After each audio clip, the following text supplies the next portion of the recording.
Snow white. এক রাজ্যে ছিল এক সুন্দরী রাজকন্যা, যার ত্বক ছিল তুষারের মতো সাদা, চুল ছিল কুচকুচে কালো, আর ঠোঁট ছিল টকটকে লাল। তার নাম ছিল স্নো হোয়াইট। তার মা ছোটবেলাতেই মারা যান, আর তার বাবা এক নিষ্ঠুর রানীকে বিয়ে করেন। এই সৎমা ছিল ঈর্ষাকাতর এবং জাদুবিদ্যায় পারদর্শী। প্রতিদিন রানীর জাদুর আয়না বলতো, তুমি সবচেয়ে সুন্দর। কিন্তু একদিন আয়না বলে উঠল, স্নো হোয়াইট তোমার চেয়েও সুন্দর। এতে রানী ক্রোধে অগ্নিশর্মা হয়ে যায়। রানী আদেশ দিল এক শিকারীকে স্নো হোয়াইটকে বনে নিয়ে গিয়ে হত্যা করতে। কিন্তু শিকারীর মন গলে যায়, সে তাকে মুক্ত করে দেয়। বনে ঘুরতে ঘুরতে স্নো হোয়াইট এক ছোট কুটিরে পৌঁছায়, যেখানে 7 বামন থাকত। তারা দয়াপরবশ হয়ে তাকে আশ্রয় দেয়। রানী যখন জানতে পারে স্নো হোয়াইট বেঁচে আছে, তখন সে জাদু করে এক বিষাক্ত আপেল বানায় এবং এক বৃদ্ধার ছদ্মবেশে গিয়ে স্নো হোয়াইটকে খেতে দেয়। আপেল খাওয়ার সঙ্গে সঙ্গেই সে গভীর ঘুমে অচেতন হয়ে পড়ে। অনেক দিন পর এক রাজপুত্র আসে এবং স্নো হোয়াইটকে দেখে মুগ্ধ হয়। সে যখন তাকে চুম্বন করে, তখন জাদুর ঘুম ভেঙে যায়। স্নো হোয়াইট জেগে ওঠে, রাজপুত্রের সঙ্গে রাজ্যে ফিরে যায়, এবং তারা সুখে শান্তিতে বসবাস করতে থাকে। আর সেই নিষ্ঠুর রানী, সে তার নিজের ঈর্ষার আগুনে ধ্বংস হয়ে যায়। এইভাবেই সত্য ও সৌন্দর্য জিতে যায়, আর ভালোবাসা ও দয়ার জয় হয়। ব্যাং রাজকুমার। নীলাম্বর রাজ্যের রাজকুমার ঈশান ছিল সুদর্শন ও বুদ্ধিমান, কিন্তু এক দুষ্ট জাদুকরী তাকে ব্যাঙে পরিণত করল।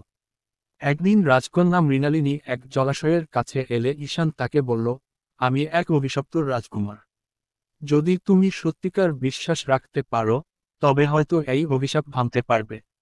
মৃণালিনী ব্যাংটিকে বন্ধু হিসেবে গ্রহণ করল, তাকে রাজপ্রাসাদে নিয়ে গেল এবং তার যত্ন নিল। দিনে দিনে তাদের মধ্যে বন্ধুত্ব গড়ে উঠল, আর মৃণালিনী বুঝতে পারল, সৌন্দর্য শুধু বাহ্যিক নয়, বরং অন্তরের। একদিন সে ব্যাংকটিকে হাতে তুলে নিয়ে বলল, তুমি যেমনই হও, তোমার হৃদয় সুন্দর। অমনি ঝলমলে আলো ছড়িয়ে পড়ল, আর ঈশান তার আসল রূপ ফিরে পেল। ঈশান বলল, তুমি আমাকে শুধু মুক্তই করনি, বরং শিখিয়েছ প্রকৃত সৌন্দর্যের মানে। এরপর তারা বিবাহ বন্ধনে আবদ্ধ হল, আর রাজ্য আলোয় ও ভালোবাসায় ভরে উঠল। টুনি পাখি আর রাজার কাণ্ড। এক দেশে এক রাজা ছিল। সে ছিল বেশ মজার স্বভাবের, কিন্তু মাঝে মাঝে এমন সব অদ্ভুত কাণ্ড করত যে রাজ্যের লোকজন হাসতে হাসতে পেট ধরে ফেলত। রাজা সবসময় নতুন নতুন জিনিস খুঁজে বের করত, আর সেটার উপর রাজ্য জুড়ে হইচই বাঁধিয়ে দিত। একদিন সে শুনল, টুনি পাখি নাকি মানুষের ভাষা বুঝতে পারে। ব্যাস, আর কি! রাজার সাথে সাথে আদেশ দিল, আমার জন্য একটা টুনি পাখি ধরে আনো। রাজ্যের লোকজন অনেক খুঁজে এক সুন্দর টুনি পাখি ধরে আনল। রাজা খুশি হয়ে বলল, এই পাখি আমার সাথে কথা বলবে। কিন্তু টুনি তো শুধু টুনটুন করে ডাকত। রাজা রাগ করে বলল, ওকে রাজবাড়িতে রাখো, যতক্ষণ না সে কথা বলা শিখবে। দিন গেল, মাস গেল, টুনি পাখি কিছুতেই কথা বলতে শিখল না। কিন্তু সে রাজাকে দেখে রোজ একটা শব্দ করত, বোকা, বোকা। রাজা অবাক। সে ভাবল, এই তো, টুনি পাখি আমার নাম ধরে ডাকে। সে খুশি হয়ে রাজ্যে ঘোষণা দিল, আমি খুব জ্ঞানী, তাই টুনি পাখি আমাকে ডাকে। রাজ্যের লোকজন তো হেসেই কাঁদে। কারণ টুনি পাখি আসলে যা বলছিল, তার মানে ছিল, রাজা নিজেই নিজের বোকামি বুঝতে পারছে না। তখন থেকে রাজা একটু কম কাণ্ড করতে শুরু করল, আর টুনি পাখির ডাক শুনে নিজেই হাসত। রাজ্যের মানুষও আনন্দে থাকত, কারণ হাসি তামাশার মাঝেও রাজা ভালো শাসন করত। আর টুনি পাখি, সে রাজবাড়ির সবচেয়ে আদরের অতিথি হয়ে গেল। হারিয়ে যাওয়া খেজুরের রহস্য। ছিল এক শান্তিপূর্ণ গ্রাম, যার পাশে ছিল এক বিস্তীর্ণ সবুজ বন। গ্রামের মানুষজন রমজান মাসের জন্য প্রস্তুতি নিচ্ছিল। ইফতারের সময় খেজুর খাওয়াটা ছিল তাদের বহুদিনের ঐতিহ্য, কিন্তু রহস্যজনকভাবে গ্রামের সব খেজুর হঠাৎ উধাও হয়ে গেল। গ্রামের মানুষ দিশেহারা হয়ে পড়ল। খেজুরগুলো কোথায় গেল? সবাই বিস্মিত। কেউ চুরি করেনি, অথচ খেজুরের পাত্তাই নেই। পরামর্শের জন্য সবাই ছুটে গেল বনের ধারে থাকা জ্ঞানী ও দয়ালু পরী রূপাঞ্জলের কাছে। রূপাঞ্জল সব শুনে বলল, এর রহস্যের সমাধান করতেই হবে। তবে একা নয়, শাহসিনীও আমার সঙ্গে যাবে। শাহসিনী ছিল এক সাহসী ও বুদ্ধিমান পরী, যার কাছে ছিল আশ্চর্য ক্ষমতা। তারা দুজন রওনা দিল বনের গভীরে, হারিয়ে যাওয়া খেজুরের খোঁজে। তারা যখন ঘন বনের মধ্যে প্রবেশ করল, এক জলজলে নদীর ধারে এক রহস্যময় ছায়ামূর্তি দেখতে পেল।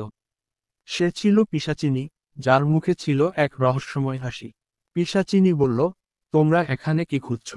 রূপাঞ্জল শান্ত কণ্ঠে বলল, আমরা হারিয়ে যাওয়া খেজুর খুঁজছি। রমজানের ইফতার এটি ছাড়া অসম্পূর্ণ। তুমি কিছু জানো? পিশাচিনী রহস্যময় হেসে বলল, জানি তো। কিন্তু খেজুর শুধু খাবারের বস্তু নয়, এটি ঐক্য ও বিশ্বাসের প্রতীক। তোমরা যদি সত্যিকার প্রমাণ দেখাতে পার, তবে হয়তো খেজুর ফিরে পাবে। শাহসিনী দৃঢ় কণ্ঠে বলল, আমরা প্রস্তুত। পিশাচিনী তাদের কয়েকটি পরীক্ষা দিল। প্রথমে তাদের আকাশী বৃক্ষের ধাঁধার উত্তর দিতে হলো। তারপর সোনালী প্রান্তর অতিক্রম করতে হলো, যেখানে বাতাস ছিল এত শক্তিশালী যে পথচলা কঠিন হয়ে পড়েছিল। অবশেষে গভীর অরণ্যের মাঝে এক উজ্জ্বল গুহায় তারা খেজুরের সন্ধান পেল। কিন্তু সেগুলো পাহারা দিচ্ছিল এক বিশাল ঝলমলে সর্পদেবী। শাহসিনী তার জাদু দিয়ে শান্তির আলো ছড়িয়ে দিল, আর রূপাঞ্জল স্নিগ্ধ কণ্ঠে বলল, আমরা শুধু নিজেদের জন্য নয়, পুরো গ্রামের জন্য এসেছি। রমজানের শিক্ষা হলো ত্যাগ ও একতা। সর্পদেবী মুগ্ধ হয়ে বলল, তোমাদের মন পরিষ্কার, ইচ্ছা সৎ। খেজুর তোমাদের গ্রামে ফিরে যাওয়ার উপযুক্ত সময় এসেছে। রূপাঞ্জল ও শাহসিনী খেজুর নিয়ে গ্রামে ফিরে এলে সবাই আনন্দে আত্মহারা হয়ে গেল। সেই ইফতার ছিল সবচেয়ে সুন্দর, কারণ তারা শুধু খেজুরি ফিরে পায়নি, বরং রমজানের প্রকৃত অর্থ, ঐক্য, বিশ্বাস ও সহমর্মিতা আবার নতুন করে অনুভব করেছিল। এভাবেই হারিয়ে যাওয়া খেজুরের রহস্য উন্মোচিত হল, আর রূপাঞ্জল ও শাহসিনী চিরদিন গ্রামের মানুষের অভিভাবক হয়ে রইল।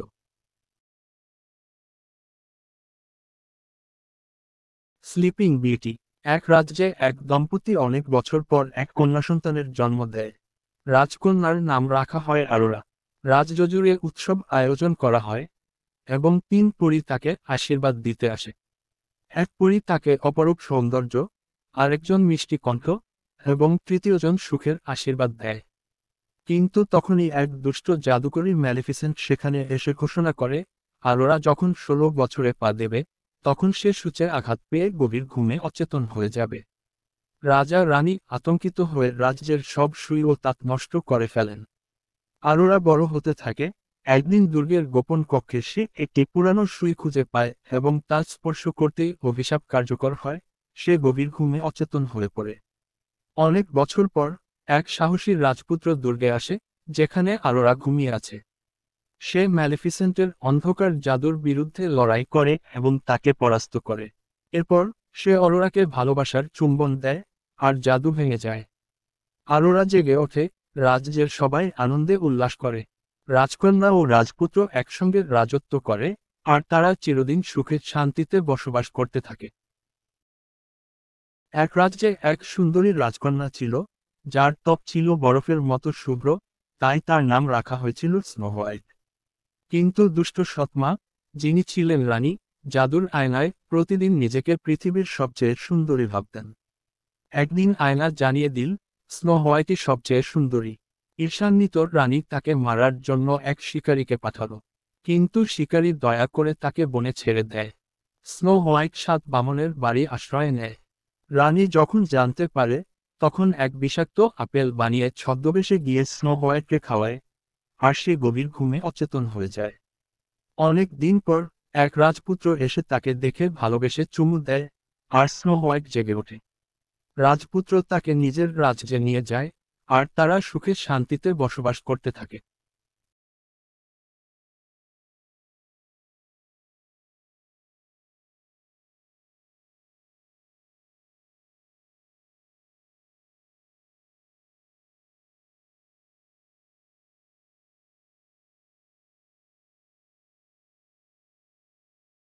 স্নো কুইন ও বরফের রাজকন্যা।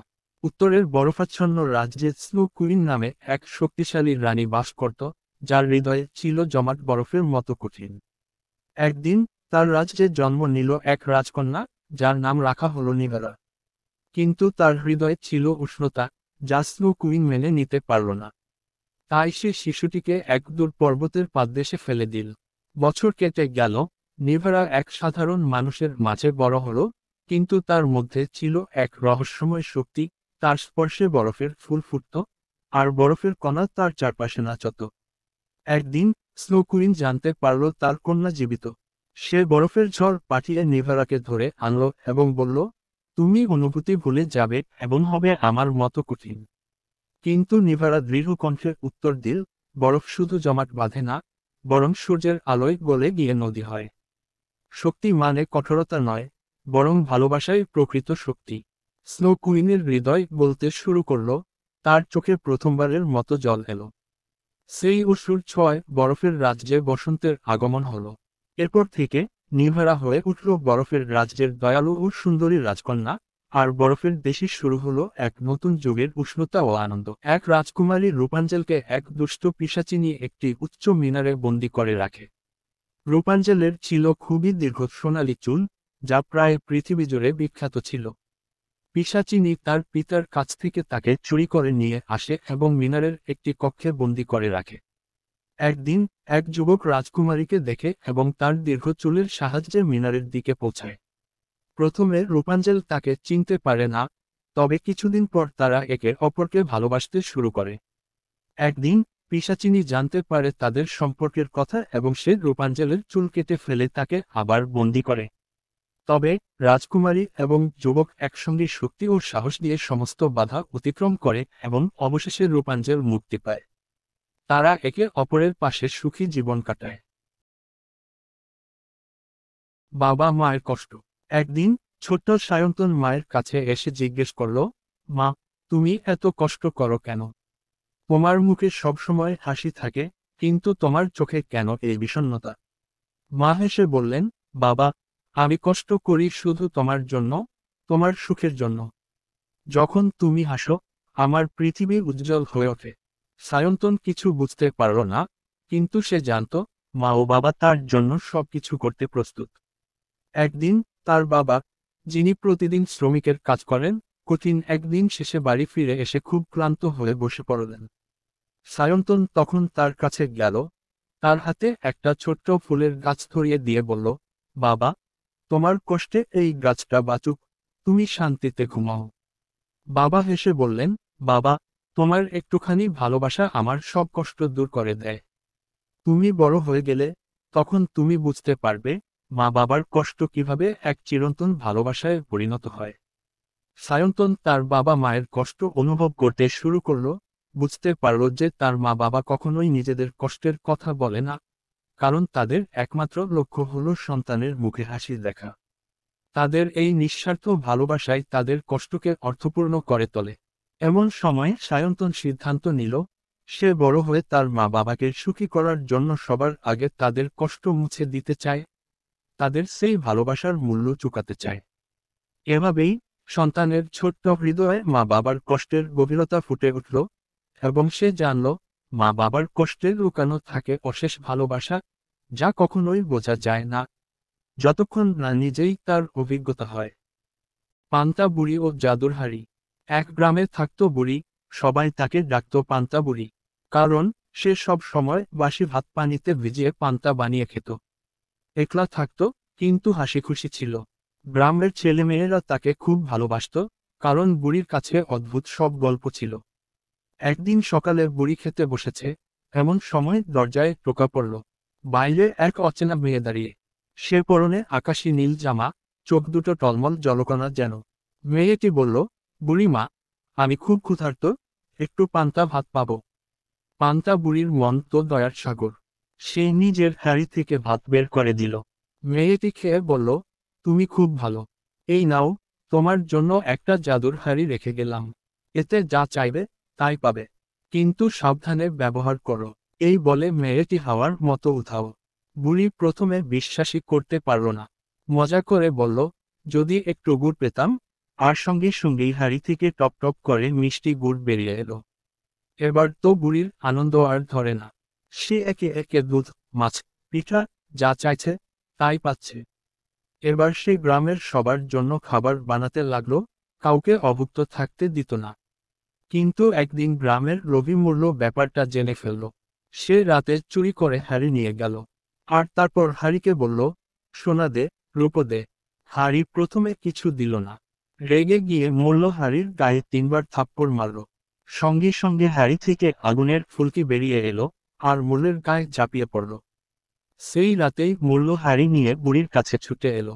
কাঁদতে কাঁদতে হ্যারি ফেরত দিয়ে বলল, বুড়ি মা, মাফ করে দাও। পান্তা বুড়ি হাসল, তারপর হ্যারির মাথায় হাত বুলিয়ে দিল। তখনই হ্যারি শান্ত হয়ে গেল। এরপর থেকে বুড়ি আর কাউকে ক্ষুধার্ত থাকতে দিত না, কিন্তু লোভীদের জন্য হ্যারি চুপ করে থাকত। আর সে মেয়ে, তাকে আর কেউ কখনো দেখেনি, কিন্তু লোকজন বলে সে ছিল এক জাদুময় সুন্দর ও মায়াবতী পরী, যে ভালো মানুষদের সাহায্য করতে আসে। আকাশী পরীর হারানো ডানা। নীলিমা গ্রামের পাশের গভীর অরণ্যে এক রহস্যময় পরীর বাস ছিল। তার নাম ছিল আকাশী পরী। তার ডানা ছিল আকাশের মতো নীল, আর তার হাসি ছিল ঝর্ণার জলের মতো মধুর। একদিন আকাশী পরী বনভ্রমণে বেরিয়ে এক লাল রঙের ফুলের গন্ধে আকৃষ্ট হয়ে কাছে গেল। হঠাৎ সে অনুভব করল তার ডানা আর নড়ছে না। সে বুঝতে পারল ফুলটি এক জাদুকরী লতা, যা তার শক্তি শুষে নিয়েছে।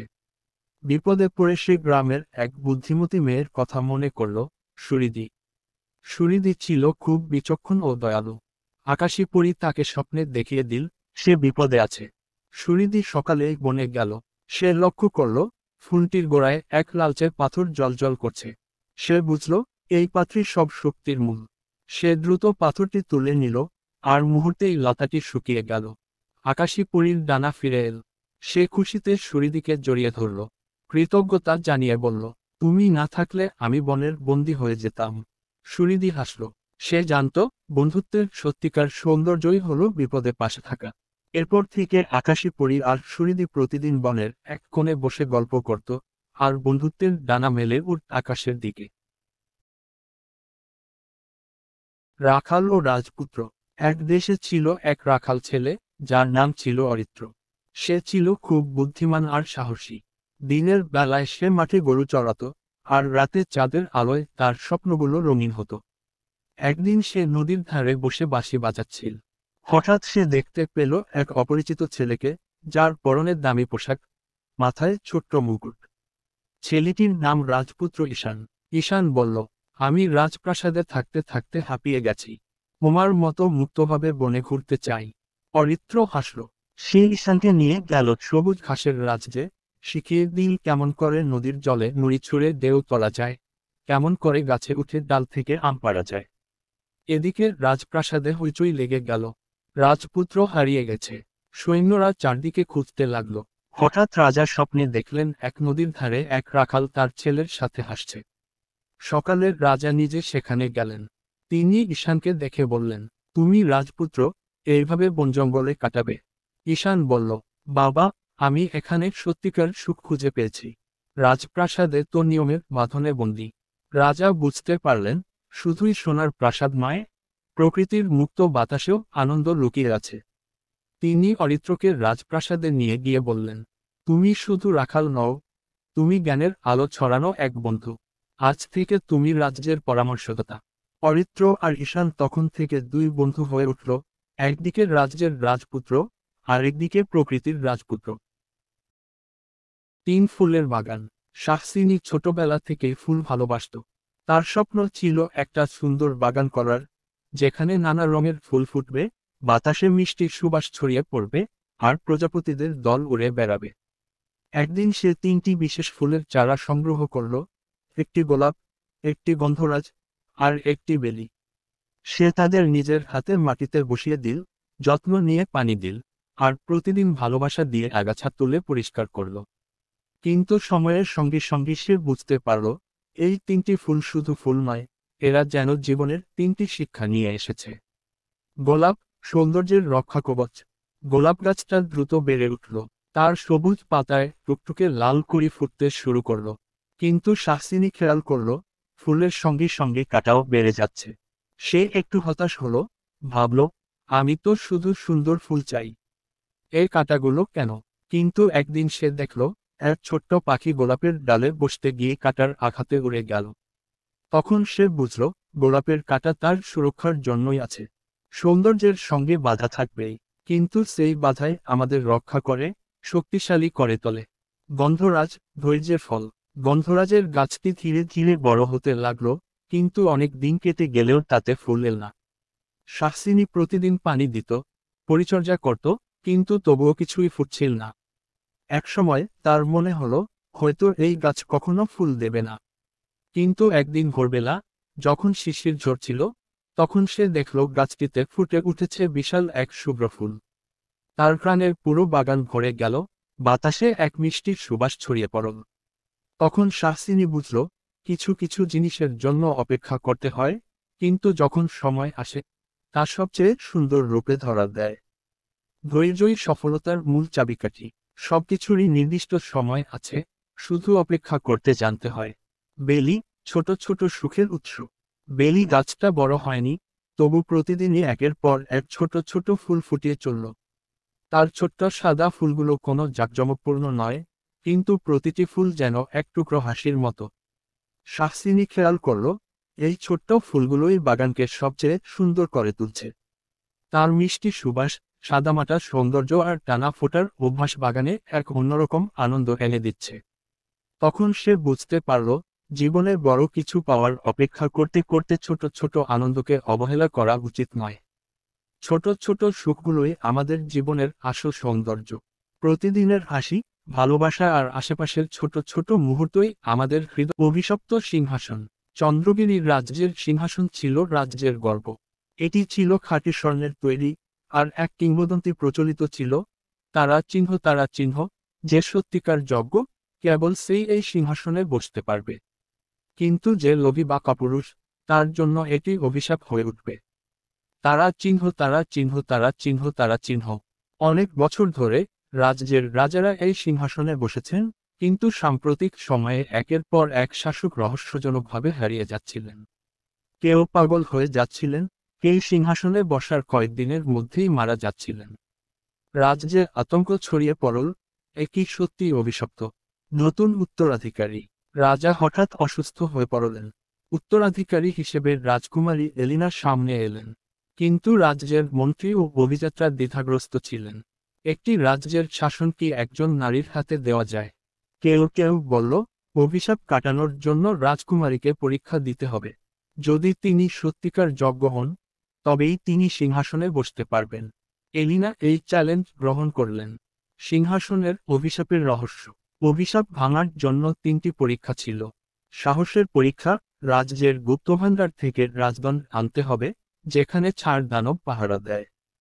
বুদ্ধিমত্তার পরীক্ষা, সিংহাসনের গোপন লিপি পড়তে হবে, যা কেবল সত্যিকার শাসকই বুঝতে পারবে। হৃদয়ের পরীক্ষা, সত্যিকার শাসককে নিজের সবচেয়ে মূল্যবান জিনিস ত্যাগ করতে হবে। প্রথম পরীক্ষা, ছাড় দানবের মোকাবিলা। গুপ্তভাণ্ডারের দরজা পেরিয়ে এলিনা গভীর অন্ধকারে প্রবেশ করলেন। হঠাৎ করেই বিশাল এক ছাড় দানব তার সামনে উদয় হল। দানব গর্জন করল, সিংহাসনের দাবিদার, সাহস নেই তো পিছু হটো। এলিনা নির্ভয়ে দাঁড়ালেন, আমি ভয় পাই না, আমি লোভে নয়, আমার দায়িত্ব পালনের জন্য এসেছি। তৎক্ষণাৎ তার চারপাশে একটি সোনালি আলো জ্বলে উঠল। ছাড় দানব ধীরে ধীরে মিলিয়ে গেল। তিনি সফলভাবে রাজদণ্ড সংগ্রহ করলেন। দ্বিতীয় পরীক্ষা, সিংহাসনের লিপির অর্থ খোঁজা। এলিনা সিংহাসনের কাছে গিয়ে তার গায়ে খোদাই করা লিপি পড়ার চেষ্টা করলেন। সাধারণ চোখে এটি এলোমেলো চিহ্ন ছাড়া কিছুই নয়। কিন্তু তিনি মনোযোগ দিলেন, আর তার হৃদয়ের শক্তিতে লিপিগুলো উজ্জ্বল হয়ে উঠল। যে হৃদয়ে দয়া ও ন্যায় বিচার আছে, কেবল সেই শাসক হতে পারে। তিনি বুঝতে পারলেন, সিংহাসন ক্ষমতা চায় না, চায় একজন যোগ্য শাসক। তৃতীয় পরীক্ষা, সবচেয়ে মূল্যবান জিনিস ত্যাগ করা। সিংহাসনের সামনে দাঁড়িয়ে রাজদরবারের প্রধান মন্ত্রী বললেন, শেষ পরীক্ষা, আপনাকে আপনার জীবনের সবচেয়ে মূল্যবান বস্তু ত্যাগ করতে হবে। সবাই অবাক হয়ে দেখল, এলিনা ধীরে ধীরে নিজের রাজমুকুট খুলে রাখলেন। আমার জন্য ক্ষমতা সবচেয়ে মূল্যবান নয়, আমার রাজ্যের মানুষের কল্যাণই সবচেয়ে বড়। যদি আমাকে শাসক হতে হয়, তবে ভালোবাসা ও ন্যায়ের মাধ্যমে হব। এক মুহূর্তের মধ্যে সিংহাসন জ্বলজ্বল করতে লাগল। অভিশাপ ভেঙে গেল, আর রাজপ্রাসাদ জুড়ে আলো ছড়িয়ে পড়ল। রাজ্যের মানুষ চিৎকার করে উঠল, আমাদের সত্যিকার রানী ফিরে এসেছে। সেদিন থেকে চন্দ্রগিরির রাজ্য আর কখনো অভিশাপে আক্রান্ত হয়নি। কারণ সিংহাসনের আসল শক্তি কখনো সোনা বা ক্ষমতায় ছিল না, বরং তা ছিল সত্যিকার নেতৃত্ব, সাহস ও ভালোবাসায়। জলপরীর কান্না। নীলবেলার গভীরে প্রবাল রাজ্যের মাঝখানে বাস করত এক মায়াবী জলপরী, নিহারি। তার কণ্ঠ ছিল সমুদ্রের গান, আর চোখে লুকিয়ে ছিল অগণিত অজানা রহস্য। কিন্তু তার জাতির এক অভিশাপ ছিল, জলপরীরা কখনো কাঁদতে পারত না। যদি তাদের চোখ থেকে এক ফোঁটা অশ্রু ঝরে, তবে সমুদ্র রুদ্ররূপ ধারণ করত, ঢেউ ভেঙে ফেলত রাজ্য, আর ধ্বংস নেমে আসত জগতে।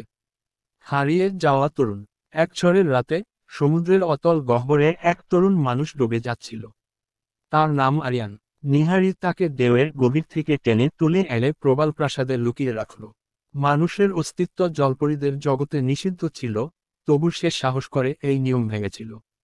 সময়ের সাথে নিহারি আরিয়ানকে ভালোবেসে ফেলল, যেমন ঢেউ ভালোবাসে তীরকে, অথচ ছুঁতে পারে না চিরকাল। কিন্তু সে জানত, এই ভালোবাসা অসম্ভব। মানুষ কখনো সাগরের অন্তরালে থাকতে পারে না, আর জলপরীরা কখনো ডাঙায় যেতে পারে না। বিদায়ের অশ্রু। যখন সমুদ্ররাজ বরুণ এ সম্পর্কের কথা জানতে পারলেন, তখন তিনি রাজদণ্ড উঁচিয়ে ঘোষণা দিলেন, আরিয়ানকে ফিরিয়ে দিতে হবে, নয়তো সে সমুদ্রের অতলে চিরদিনের জন্য হারিয়ে যাবে।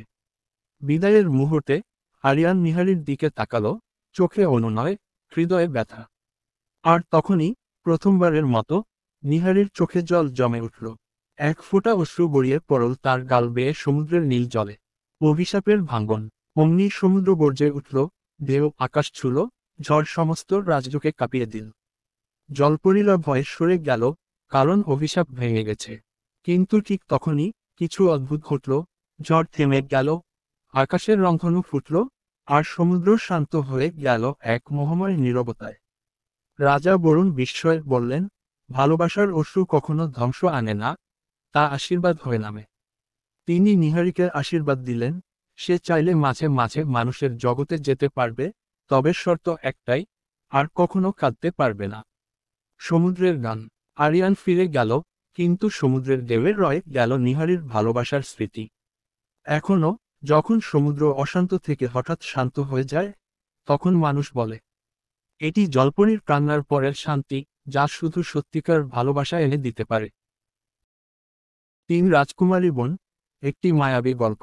অনেক দিন আগে এক রাজ্যে 3টি রাজকুমারী জন্ম নিয়েছিল, যাদের মধ্যে প্রতিটি ছিল অন্যরকম। বড় বোন উর্মিলা ছিল সাহসী এবং বীর, মেজ বোন সুন্দরী ছিল শালীন এবং একেবারে শান্ত, আর ছোট বোন তৃপ্তি ছিল মায়াবী এবং অত্যন্ত বুদ্ধিমতী। তাদের রাজ্য ছিল শান্তিপূর্ণ, তবে একদিন এক অদৃশ্য বিপদ রাজ্যে আক্রমণ করল।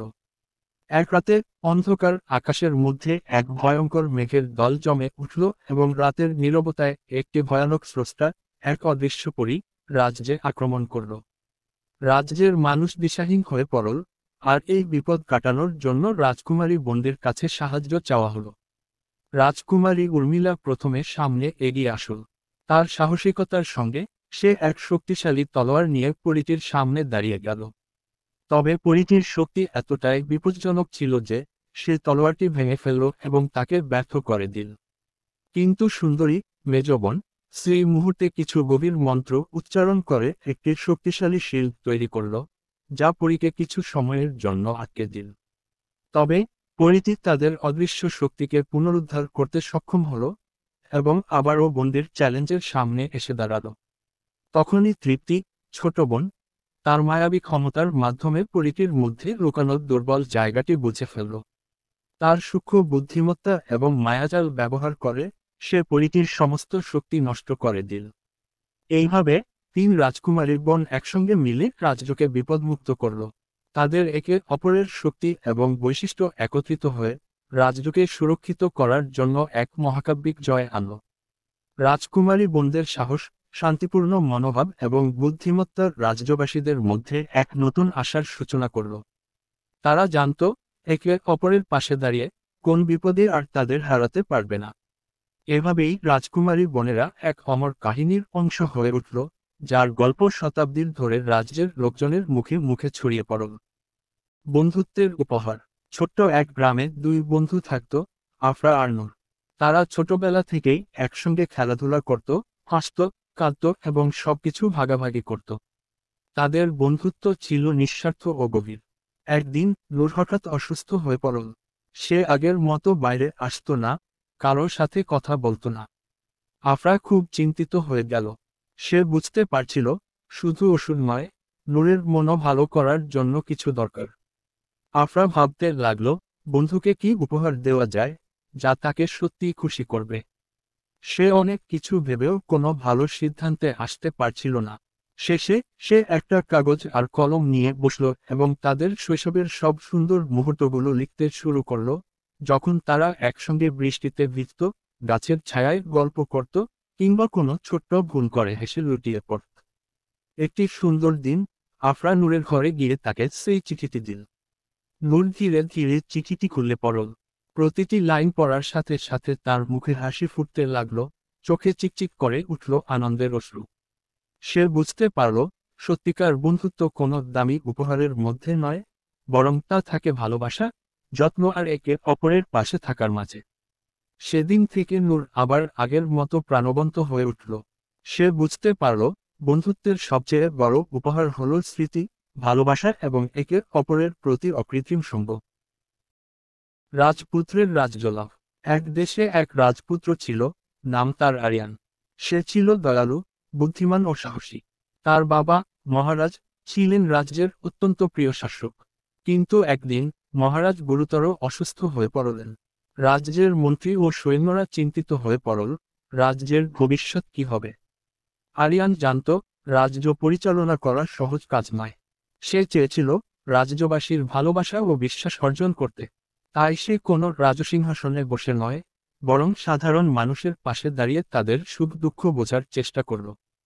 সে ছদ্মবেশে ঘুরে বেড়াতে লাগল, কখনো কৃষকের পাশে গিয়ে মাঠে কাজ করল, কখনো কারিগরের সঙ্গে বসে জিনিস তৈরি করল, আবার কখনো দরিদ্রদের সাহায্য করল।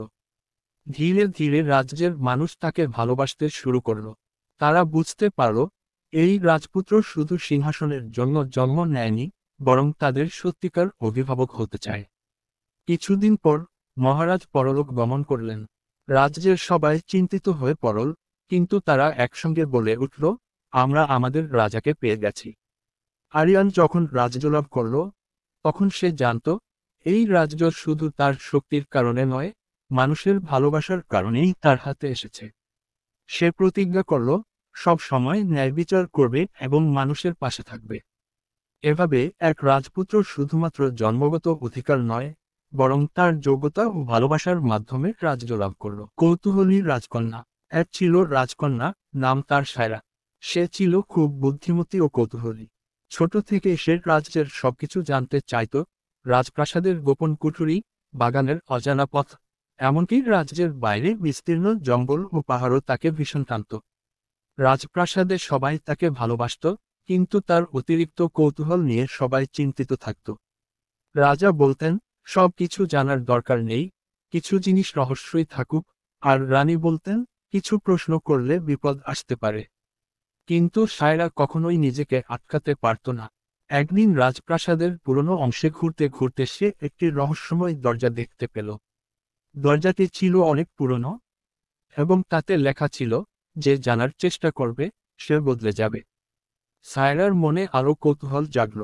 রাতের অন্ধকারে, যখন সবাই ঘুমিয়ে, সে চুপি চুপি সেই দরজার কাছে গেল। ধীরে ধীরে হাত বাড়িয়ে দরজাটি খুলতে এক ঝলক আলো ছড়িয়ে পড়ল। সায়রা চোখ বন্ধ করল, আর যখন খুলল, দেখল সে রাজপ্রাসাদে নেই। সে এক আশ্চর্য জঙ্গলে এসে পড়েছে, যেখানে সবকিছু স্বপ্নের মতো। গাছে ঝুলে আছে জাদুময় আলো, বাতাসে মিষ্টি সুর বাজছে, আর সামনে দাঁড়িয়ে আছে এক রহস্যময় বৃদ্ধা। বৃদ্ধা হেসে বলল, তোমার কৌতূহল তোমাকে এখানে নিয়ে এসেছে, কিন্তু তুমি কি জানো, জ্ঞান ও কৌতূহল কখনো কখনো বিপদও আনতে পারে। সায়রা অবাক হয়ে বলল, আমি শুধু জানতে চেয়েছিলাম এই দরজার পেছনে কি আছে। বৃদ্ধা বললেন, সত্যিকার জ্ঞান শুধু জানার মধ্যে নয়, বোঝার মধ্যেও আছে। কখনো কখনো ধৈর্য রাখাও গুরুত্বপূর্ণ। এরপর তিনি সায়রাকে একটি জাদুকরী আয়না দিলেন। আয়নাটির মধ্যে সায়রা নিজের প্রতিচ্ছবি দেখল, কিন্তু সে শুধু নিজের মুখই দেখল না, বরং তার সব কৌতূহলী মুহূর্তগুলোও দেখতে পেল। সে বুঝতে পারল সে শুধুই জানতে চেয়েছে, কিন্তু কখনো ভাবেনি যে কিছু জিনিস সময় নিয়ে জানা উচিত। সে বৃদ্ধার কাছে কৃতজ্ঞতা জানিয়ে চোখ বন্ধ করল, আর যখন চোখ খুলল, সে আবার রাজপ্রাসাদেই ফিরে এল। সেদিন থেকে সায়রা কৌতূহলকে নিয়ন্ত্রণ করতে শিখল। সে জানার আগ্রহ হারালো না, কিন্তু ধৈর্য ও বিচক্ষণতা দিয়ে সে নতুন কিছু শেখার পথে এগিয়ে যেতে লাগল। এভাবেই কৌতূহলী রাজকন্যা শুধু জ্ঞান অর্জন করল না, বরং নিজের অন্তরের সত্যিকার শক্তিকেও আবিষ্কার করল। সত্য পথের জয়। রাজযজুরে ছিলেন দুই ভাই, আরমান ও রায়ান। বড় ভাই আরমান ছিলেন সৎ, ন্যায়ের পক্ষে দাঁড়াতেন, অন্যদিকে ছোট ভাই রায়ান ছিলেন চতুর ও ধূর্ত। তিনি সবসময় শর্টকাটে সফল হতে চাইতেন, মিথ্যা বলে অন্যদের ঠকিয়ে নিজের স্বার্থসিদ্ধি করতেন। একদিন রাজ্যের রাজা ঘোষণা দিলেন, যে ব্যক্তি সবচেয়ে সৎ, জ্ঞানী ও দক্ষ প্রমাণিত হবে, তাকে রাজ্যের নতুন উপদেষ্টা হিসেবে নিয়োগ করা হবে।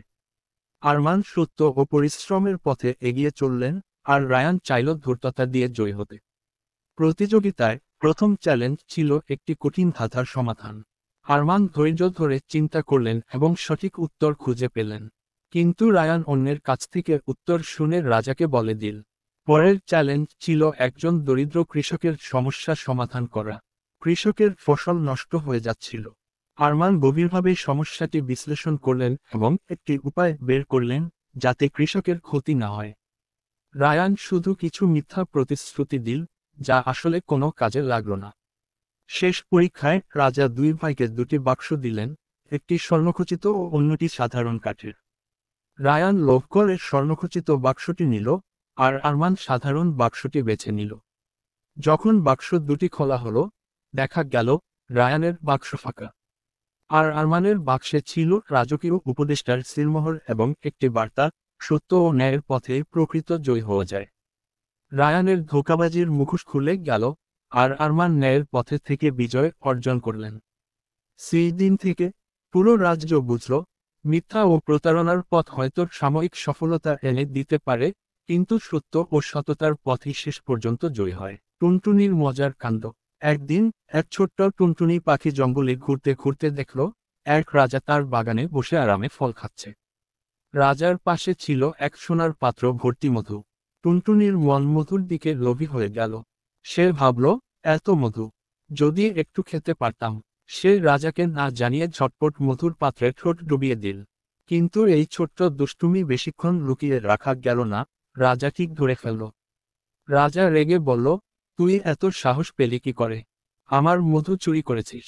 টুনটুনি ভয় পেয়ে বলল, ও রাজামশাই, আমি একটুখানি মধু নিয়েছি, আর তাতে এত রাগ। ঠিক আছে, আপনি আমাকে শাস্তি দিন। রাজা ভাবল, এই ছোট্ট পাখিটাকে কি শাস্তি দেওয়া যায়। সে বলল, আমি তোর ঠোঁট কেটে দেব। টুনটুনি তৎক্ষণাৎ বলল, রাজামশাই, ঠোঁট কাটবেন? তাহলে তো আমি আর গান গাইতে পারবো না। আপনি কি চান না আমি আপনার বাগানে মিষ্টি সুরে গান গাই? রাজা একটু চিন্তা করল। সে ভালোবাসতো পাখির গান। তাই সে বলল, ঠিক আছে, তাহলে তোর ঠোঁট কাটব না, তবে তোর ডানা ছেঁটে দেব। টুনটুনি আবার বলল, ও রাজামশাই, ডানা ছেঁটে দেবেন? তাহলে তো আমি উড়তে পারবো না। আপনার বাগানে আর রঙিন পাখিদের দেখা যাবে না। রাজা আবার চিন্তায় পড়ে গেল। তিনি ভাবলেন, এই ছোট্ট পাখি তো বেশ চালাক। এরপর রাজা বলল, তাহলে তোকে আমি খাঁচায় বন্দি করে রাখব। টুনটুনি হেসে বলল, রাজামশাই, আমাকে খাঁচায় রাখবেন? তাহলে তো আমার জন্য প্রতিদিন খাবার কিনতে হবে। আমি কিন্তু খুব খাই। রাজা এবার হাসতে শুরু করল। সে বুঝল, এই টুনটুনি শুধু চালাকি নয়, খুব মজারও।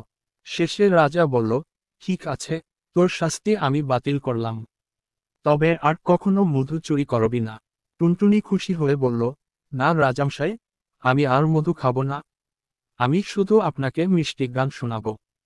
তারপর সে চঞ্চলভাবে উড়ে গিয়ে গাছে বসল আর মিষ্টি সুরে গান গাইতে লাগল। বুদ্ধি দিয়ে যে কোনো কঠিন পরিস্থিতি সামলানো যায়, আর হাসি খুশি মন সব সমস্যাকে সহজ করে দেয়। গল্পকন্যা। সেই রাতটায় চাঁদ ছিল পূর্ণ, আর আকাশ যেন রূপলি আলোয় ভেসে যাচ্ছিল। গ্রামের শেষ প্রান্তে পুরনো বটগাছের নিচে দাঁড়িয়ে ছিল মেয়েটি, সাদা পোশাক, চুলের মধ্যে জ্বলজ্বল করা তারা ফুল, আর চোখে এক রহস্যময় দীপ্তি।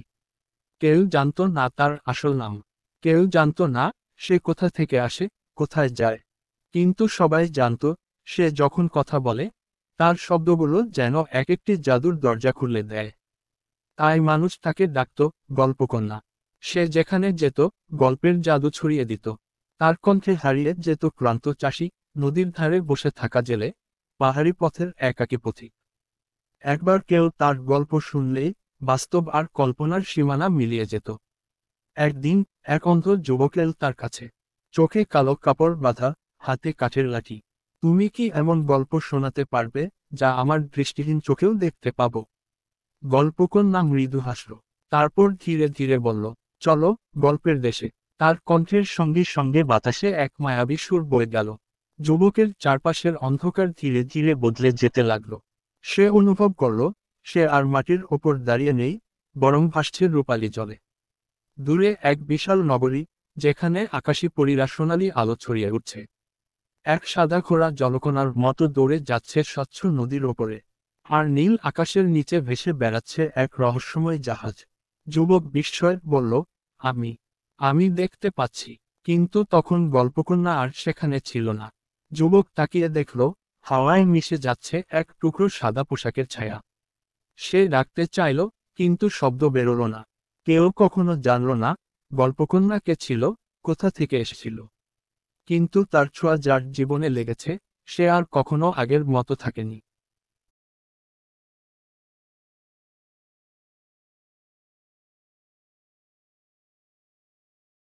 অহংকারী সুখু ও অসহায় দুঃখু। এক গ্রামে দুই বোন ছিল, সুখু ও দুঃখু।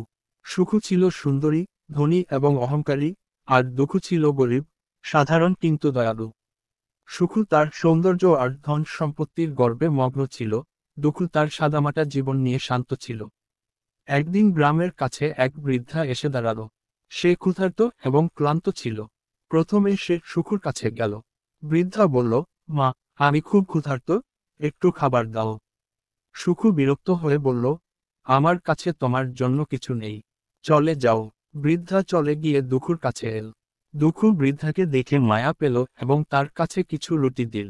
বৃদ্ধা খেয়ে মুচকি হেসে বলল, তুমি সত্যিকার দয়ালু মেয়ে, তোমার কষ্ট একদিন পূর্ণতা পাবে। পরের দিন সকালে দুঃখু ঘুম থেকে উঠে দেখল তার ছোট্ট কুটিরটি সোনায় পরিণত হয়েছে, তার পোশাকও ঝলমলে হয়েছে। তার সামনে নতুন সব উপহার রাখা। এই খবর শুনে সুখু ঈর্ষায় জ্বলে উঠল এবং বৃদ্ধাকে খুঁজে বের করল। সে বৃদ্ধাকে কিছু শুকনো রুটি দিল, কিন্তু তার মন ছিল লোভী।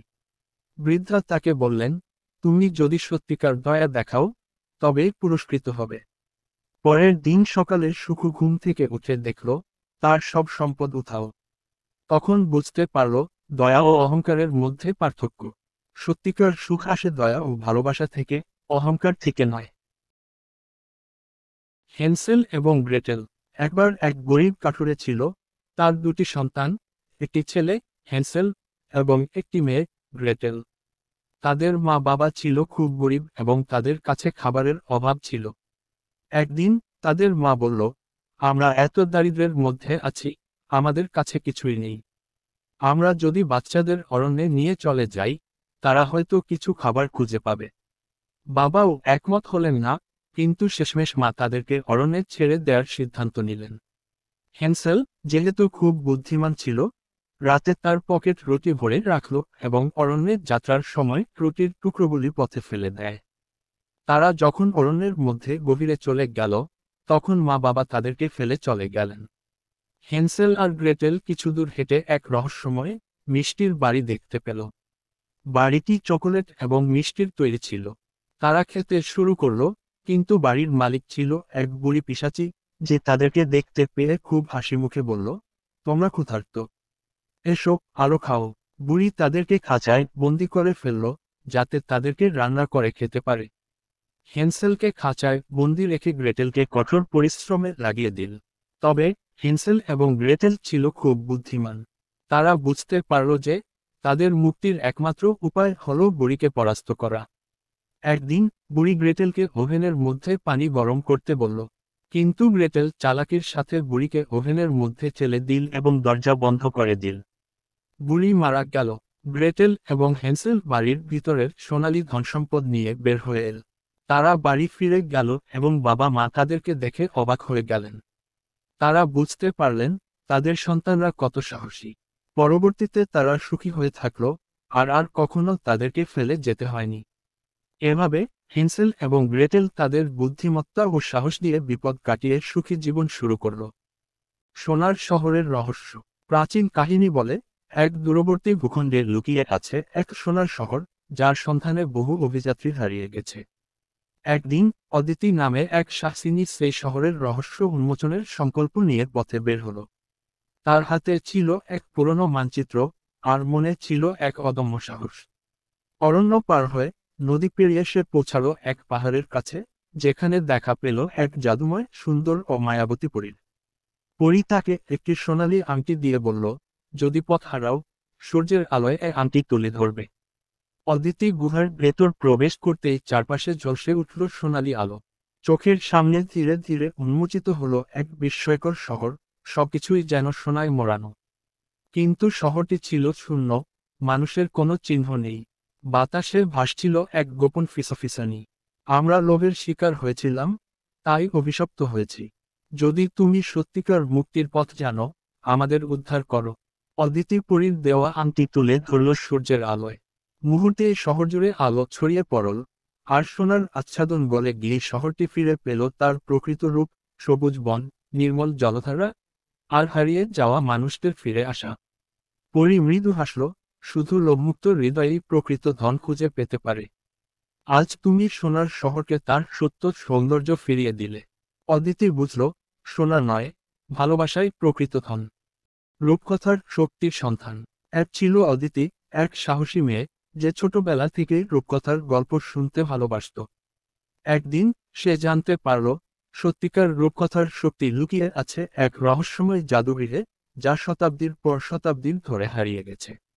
অদিতি যাত্রা শুরু করল। সে পেরিয়ে গেল ঘন অরণ্য, পাহাড়ের কঠিন পথ। অবশেষে এক প্রাচীন দরজার সামনে পৌঁছে গেল, যেখানে লেখা ছিল, শুধুমাত্র সেই প্রবেশ করতে পারবে যার হৃদয়ে জাদুর প্রতি সত্যিকার বিশ্বাস আছে। অদিতি দরজায় হাত রাখতেই সেটি খুলে গেল। ভেতরে এক সোনালী আলোয় ভরা কক্ষ, যেখানে বাতাসে ভাসছিল রূপকথার পুরনো বই, চুম্বকের মতো টানছিল থাকে। হঠাৎ এক জাদুময় সুন্দর ও মায়াবতী পরী সামনে এসে বলল, রূপকথার শক্তি কেবল সে পায়, যে তাকে ভালো কাজে ব্যবহার করতে চায়। তুমি কি সত্যি প্রস্তুত? অদিতি মাথা নাড়ল। সঙ্গে সঙ্গে বইগুলো এক হয়ে একটি জাদুকাঠিতে রূপ নিল। পরী বলল, এটি স্বপ্ন ও সত্যের মাঝের সেতু। একে ব্যবহার করো ভালোবাসা ছড়ানোর জন্য। অদিতি হাসল। রূপকথার শক্তি এখন তার হাতে, আর সে জানত, এখন থেকেই সে নতুন নতুন গল্প সৃষ্টি করবে, যা একদিন সত্য হয়ে উঠবে। জাদুকরি ঘোড়া। এক দেশে থাকত এক সাহসী মেয়ে, রিয়া। সে ছোটবেলা থেকেই অজানার সন্ধানে বের হতে চাইত। একদিন এক বৃদ্ধ তাকে বলল, পাহাড়ের ওপারে আছে এক জাদুকরি ঘোড়া, যে যাকে চায় তাকে অসীম শক্তি ও গতি দেয়। কিন্তু তাকে জিততে হলে হৃদয়ের সত্যতা প্রয়োজন। রিয়া দ্বিধা না করে রওনা দিল। সে ভয়ঙ্কর জঙ্গল, নদী আর পর্বত পেরিয়ে অবশেষে এক স্ফটিক সাদা ঘোড়ার সামনে দাঁড়াল। ঘোড়ার চোখে ছিল রহস্যময় আলো। ঘোড়াটি বলল, তুমি কি আমাকে জিততে এসেছ, নাকি বোঝার চেষ্টা করছো? রিয়া হাসল, আমি তোমার শক্তি চাই না, আমি জানতে চাই তুমি কেন এখানে একা। ঘোড়া চমকে উঠল, লোভী মানুষরা আমায় কেবল বাহন হিসেবে চেয়েছে, কিন্তু তুমি প্রথম যে আমায় সত্যিকার বুঝতে চেয়েছ। তাই আমি তোমার সঙ্গী হব। সেদিন থেকে রিয়া ও জাদুকরি ঘোড়া একসঙ্গে অসংখ্য অভিযানে বেরিয়ে পড়ল, অজানা রহস্যের সমাধান করল, আর প্রমাণ করল, বন্ধুত্বের শক্তি যেকোনো জাদুর চেয়েও শক্তিশালী। দ্বীপপুঞ্জের রাজকুমারী। নীল সাগরের মাঝে ছড়িয়ে থাকা এক শান্ত স্বর্গ জয়াবতী দ্বীপপুঞ্জ। সেখানে ফুলের সুবাস মিশে থাকে বাতাসে, নারকেল গাছের ছায়ায় ঢেকে থাকে সোনালী সৈকত, আর ঢেউয়ের সাথে বাজে প্রকৃতির সুর। এই দ্বীপের রাজকুমারী ছিল মায়াসী, নীল আকাশের মতো গভীর চোখ, চন্দ্রালোকার মতো কোমল হাসি, আর সমুদ্রের মতোই অদম্য মনোবল যার। মায়াসী কেবল রাজপ্রাসাদে বসে অলংকার পরেই সময় কাটাত না। সে ভালোবাসত বনের পথে হাঁটতে, জেলেদের গল্প শুনতে, শিশুদের শেখাতে, আর দ্বীপের প্রকৃতিকে রক্ষা করতে। তার হৃদয়ে ছিল এক স্বপ্ন, তার দ্বীপ হবে শুদ্ধতা ও সৌন্দর্যের প্রতীক, যেখানে মানুষ আর প্রকৃতি পাশাপাশি বেঁচে থাকবে। কিন্তু একদিন ভয়াবহ এক বিপদ এল। দূরের এক ধূসর নগর থেকে কিছু লোভী মানুষের দ্বীপে। তারা বলল, আমরা এই দ্বীপকে বড় শহর বানাবো, সোনা খুঁজব, গাছ কেটে বড় বড় দালান গড়ব। দ্বীপের সাধারণ মানুষ ভয় পেয়ে গেল, কিন্তু মায়াসী শান্ত কণ্ঠে বলল, প্রকৃতির থেকে বড় সম্পদ আর কিছু নেই। তোমরা যদি দ্বীপের প্রাণ কেড়ে নাও, তাহলে সোনা থাকবে কোথায়? লোভীরা হাসল, তারা ভাবল রাজকুমারী কিছুই করতে পারবে না। কিন্তু তারা জানত না, মায়াসীর হৃদয়ে ছিল এক অন্য রকম শক্তি। সে দ্বীপের সকল মানুষকে একত্র করল, সবাই মিলে প্রতিরোধ করল। তারা গাছ কাটা বন্ধ করল, সমুদ্রের পাশে এক বিশাল সবুজ বাগান তৈরি করল, আর দ্বীপের প্রবাল প্রাচীর রক্ষা করতে নতুন কৌশল বের করল। লোভীরা বুঝল, এই দ্বীপকে জয় করা অসম্ভব। তারা ফিরে গেল ধূসর নগরে, আর জয়াবতী দ্বীপপুঞ্জ থেকে গেল আগের মতোই সুন্দর ও মুক্ত। সেদিন রাতে সমুদ্রের ঢেউ যেন মায়াসীকে কৃতজ্ঞতা জানালো, বাতাসে ফুলের গন্ধ আরও মিষ্টি হয়ে উঠল। সে আকাশের দিকে তাকিয়ে হাসল, কারণ সে জানত, সত্যিকার রাজকুমারী সেই, যে তার রাজ্যকে ভালোবাসে, রক্ষা করে, এবং প্রকৃতির সাথে এক হয়ে যায়। এক সময় এক সুন্দরী রাজকুমারী এবং এক সাহসী রাজকুমার জঙ্গলের গভীরে বাস করতেন। তারা একে অপরের সবচেয়ে ভালো বন্ধু ছিল এবং অনেক রোমাঞ্চকর অ্যাডভেঞ্চারের সঙ্গী ছিল। একদিন তারা সিদ্ধান্ত নিল জঙ্গলের অন্ধকার কোণে এক রহস্যময়ী গুহা আবিষ্কার করতে যাবে। সেই গুহার ভেতরে শোনা গিয়েছিল এক অদ্ভুত গুঞ্জন, যা সকলের কৌতূহল সৃষ্টি করেছিল। তাদের দুজনের মধ্যে ছিল অসীম সাহস এবং বন্ধুত্বের শক্তি। তারা একসঙ্গে সব বিপদ কাটিয়ে গুহার ভেতরে প্রবেশ করল। গুহার ভেতরে তারা এক রহস্যময় পুরানো মণি খুঁজে পেল, যার মধ্যে ছিল এক বিশেষ শক্তি।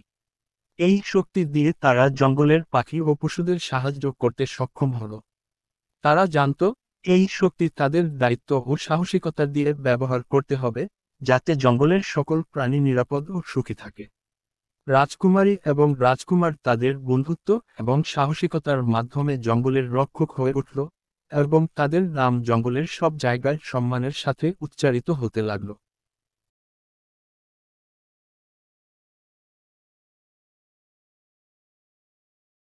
বিষকন্যা। অন্ধকার গভীর জঙ্গলের এক কোণে জন্মেছিল মেয়েটি। তার শরীরে ছিল অদ্ভুত এক অভিশাপ, সে যাকে ছুঁত, সে মুহূর্তেই নিস্তেজ হয়ে যেত।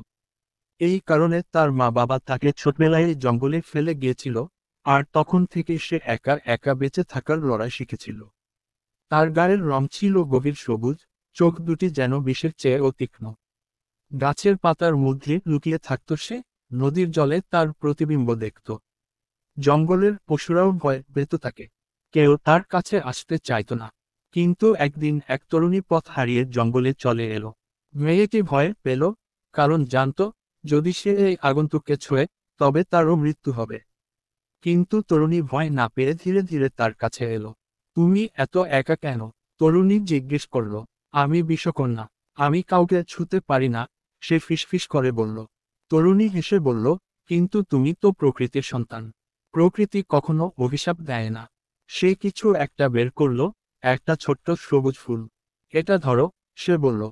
মেয়েটি কাঁপতে কাঁপতে হাত বাড়ালো।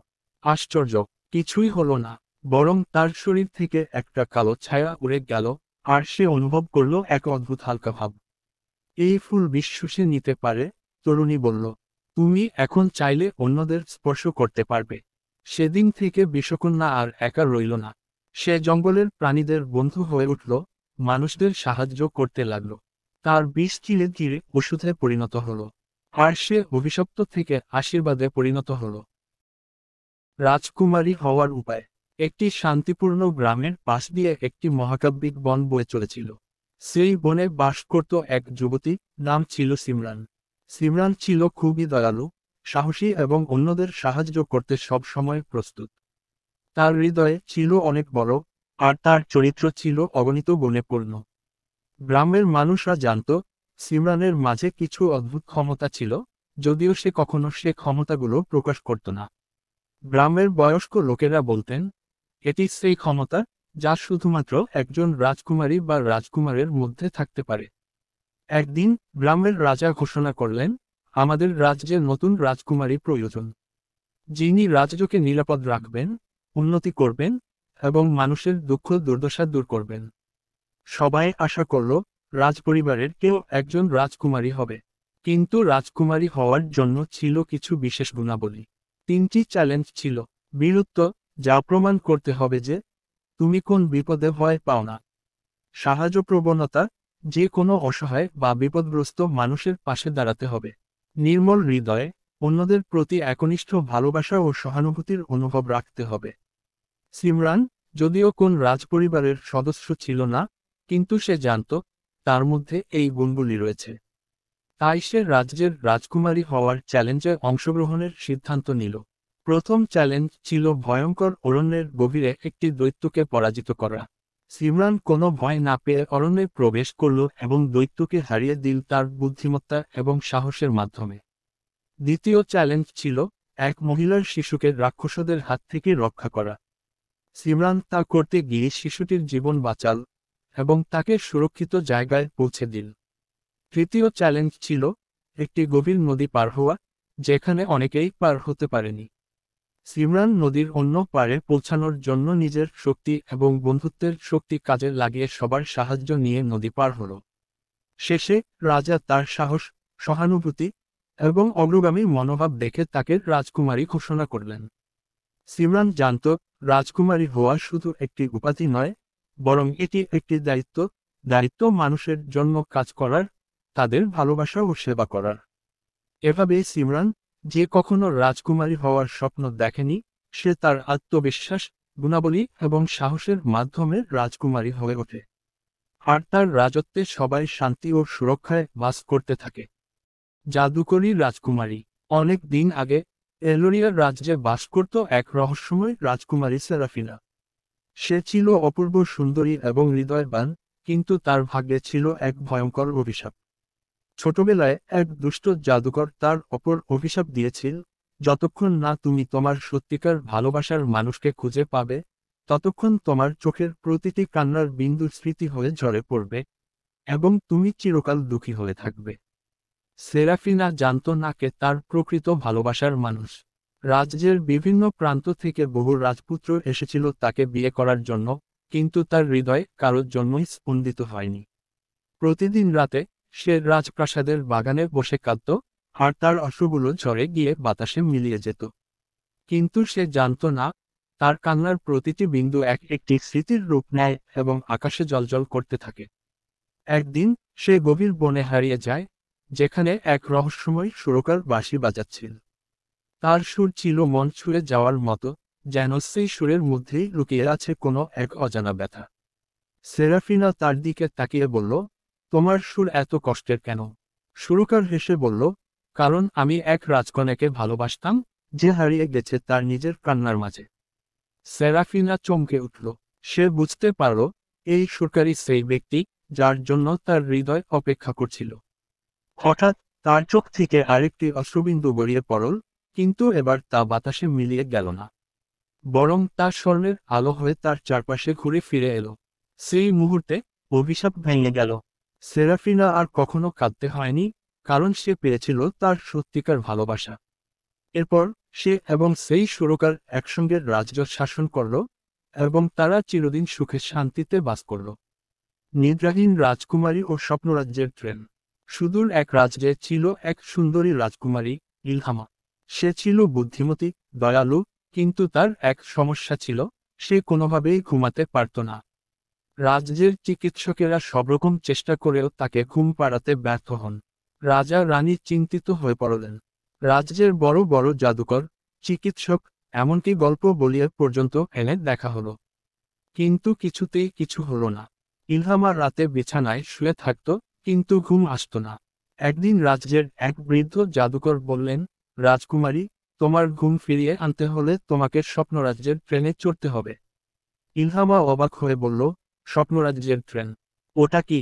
বৃদ্ধ হেসে বললেন, ওই ট্রেনে চড়লে মানুষ স্বপ্নের জগতে হারিয়ে যায়, আর সেখানে থেকেই সত্যিকার ঘুম আসে।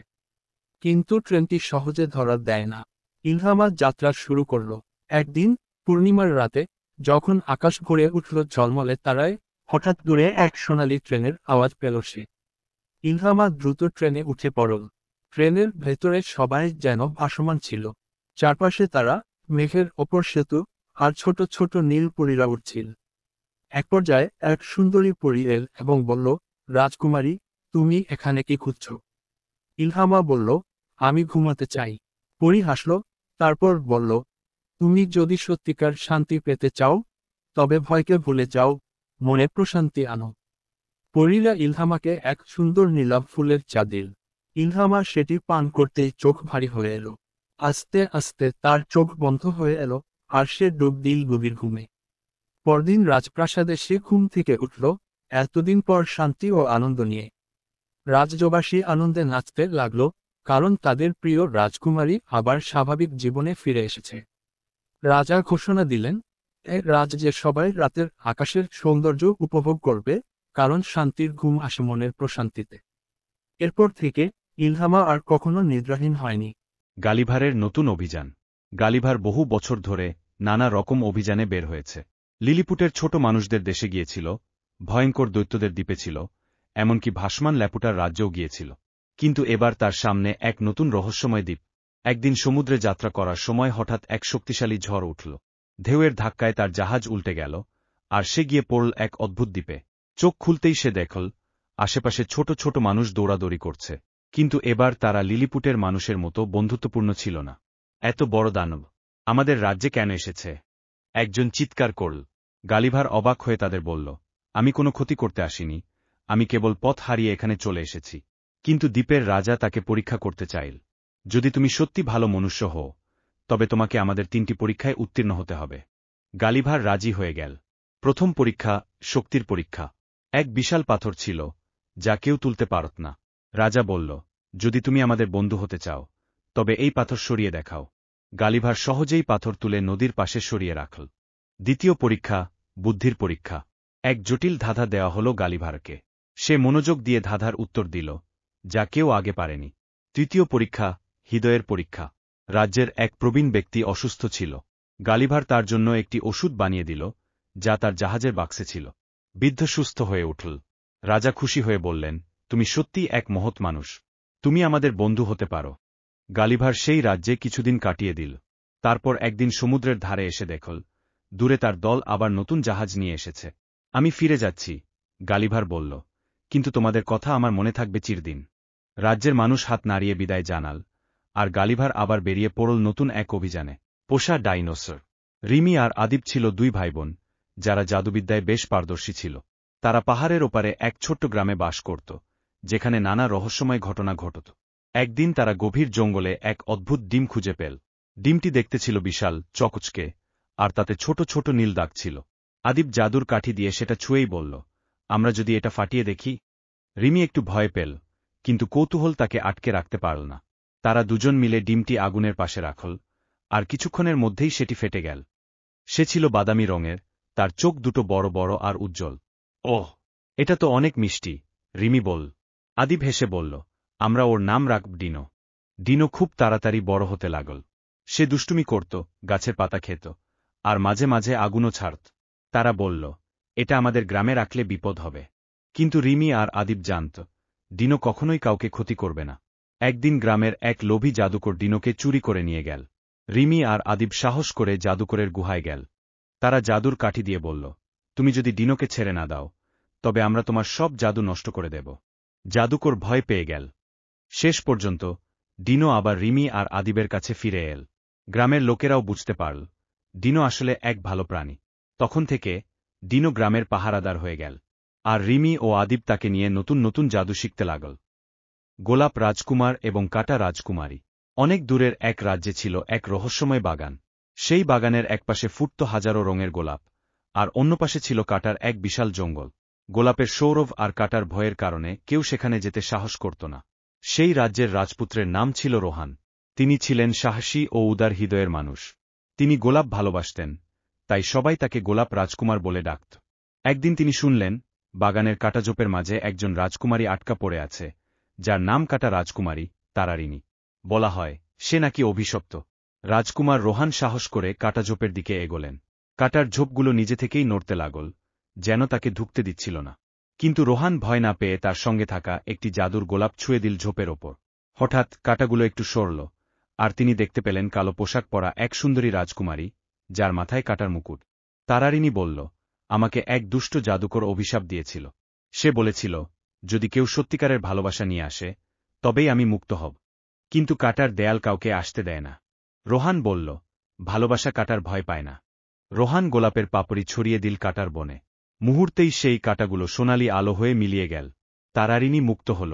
তার কালো পোশাক পরিণত হল এক সোনালি গাউনে, আর তার কাটার মুকুট হয়ে গেল এক সুন্দর ফুলের মুকুট। তারপর থেকে গোলাপ রাজকুমার ও কাটা রাজকুমারী একসঙ্গে থাকলেন, আর তাদের ভালোবাসায় সেই অভিশপ্ত বাগান হয়ে গেল রাজ্যের সবচেয়ে সুন্দর জায়গা। সাপ রাজকুমারী। অনেক দিন আগে এক জাদুময় রাজ্য ছিল, যার নাম ছিল নাগবিথি। সেই রাজ্যের রাজকন্যা নাগেশ্বরী ছিলেন অদ্ভুত এক রহস্যের অধিকারী। ছোটবেলা থেকেই তিনি স্বপ্ন দেখতেন, এক বিশাল বেগুনি রঙের সাপ তার সঙ্গে কথা বলছে। রাজপরিবারের সবাই ভাবত, এটা অভিশাপ। কিন্তু একদিন এক বৃদ্ধা জাদুকরী এসে বলল, এটা অভিশাপ নয়, এটা আশীর্বাদ। তোমার মধ্যে আছে এক প্রাচীন শক্তি, যা এই রাজ্যকে রক্ষা করবে। নাগেশ্বরী জানতে পারল, বহু বছর আগে তার পূর্বপুরুষরা এক মহাশক্তিশালী নাগরত্ন নামক রত্ন পেয়েছিল, যা পুরো রাজ্যকে সুরক্ষা দিত। কিন্তু একদিন সেই রত্ন হারিয়ে যায়। তখন থেকেই রাজ্য দুর্বল হয়ে পড়তে থাকে। নাগেশ্বরী বুঝতে পারল, তারই দায়িত্ব সেই হারানো রত্নকে খুঁজে বের করা। একদিন সে রাজ্যের গভীর জঙ্গলে প্রবেশ করল, যেখানে সে স্বপ্নের সেই বেগুনি সাপের দেখা পেল। সাপটি বলল, তুমি যদি সত্যিকারের সাপ রাজকুমারী হও, তবে আমার 3টি প্রশ্নের উত্তর দাও। প্রথম প্রশ্ন, সত্যিকারের শক্তি কি? নাগেশ্বরী, শক্তি কোনো যুদ্ধ বা আঘাতে নয়, বরং জ্ঞানে আর ধৈর্যে লুকিয়ে আছে। দ্বিতীয় প্রশ্ন, কেন তুমি এই রত্ন খুঁজতে চাও? নাগেশ্বরী, কারণ এটা শুধু আমার রাজ্যের নয়, সবার সুরক্ষার জন্য দরকার। তৃতীয় প্রশ্ন, তুমি কি ভয় পেও না? নাগেশ্বরী, ভয় থাকবেই, কিন্তু সাহস হল সেই ভয়কে অতিক্রম করা। সাপটি হাসল এবং বলল, তুমি সত্যিই যোগ্য। এরপর সে তার লেজ ঘুরিয়ে এক রহস্যময় স্ফটিক বের করল। এটাই ছিল হারিয়ে যাওয়া নাগরত্ন। নাগেশ্বরী রাজ্যে ফিরে গিয়ে সেই রত্ন স্থাপন করল, এবং সঙ্গে সঙ্গে রাজ্যের চারপাশে এক আলোকবলয় ছড়িয়ে পড়ল। রাজ্য ফিরে পেল তার পূর্ণ শক্তি, আর নাগেশ্বরী হয়ে উঠল নাগবিথির রানী। এবার আর তাকে কেউ অভিশপ্ত বলে না, বরং সবাই তাকে রক্ষাকর্ত্রী বলে সম্মান করতে লাগল। রাজকুমারী এবং প্রাণীরা। এক দেশে ছিল এক দয়ালু রাজকুমারী, যার নাম ছিল সায়রা। সে পশুপাখিদের খুব ভালোবাসত। তার রাজ্যের সব প্রাণী আনন্দে বসবাস করত, কারণ রাজকুমারী তাদের দেখাশোনা করত এবং সবসময় তাদের সুখের কথা ভাবত। একদিন এক দুষ্ট জাদুকর রাজ্যের শান্তি নষ্ট করার জন্য প্রাণীদের চুরি করে নিয়ে যেতে চাইল। সে এক জাদুর মেঘ তৈরি করল, যা সমস্ত প্রাণীদের ঘুম পাড়িয়ে দূরে উড়িয়ে নিয়ে যেতে সক্ষম। কিন্তু রাজকুমারী সায়রা এই বিপদ আঁচ করতে পারল, এবং তার 3জন সাহসী রাজপুত্র বন্ধু, অ্যালান, এদ্রিয়ান ও লিওনকে সাহায্যের জন্য ডাকল। তারা 3জন একসঙ্গে রাজ্যের সব প্রাণীকে রক্ষা করার পরিকল্পনা করল। রাজপুত্র অ্যালান তার বুদ্ধি দিয়ে মেঘের গতি বন্ধ করল, এদ্রিয়ান তার তলোয়ার দিয়ে মেঘ ছিন্ন করল, আর লিওন তার সাহসিকতা দিয়ে জাদুকরকে পরাস্ত করল। যখন সব প্রাণী নিরাপদে ফিরে এল, তখন তারা আনন্দে রাজকুমারী ও রাজপুত্রদের ধন্যবাদ জানাল। এরপর থেকে রাজ্যে আর কোনো বিপদ আসেনি, এবং রাজকুমারী সায়রা ও তার বন্ধুরা সবসময় একসঙ্গে প্রাণীদের রক্ষা করে সুখে বসবাস করতে লাগল।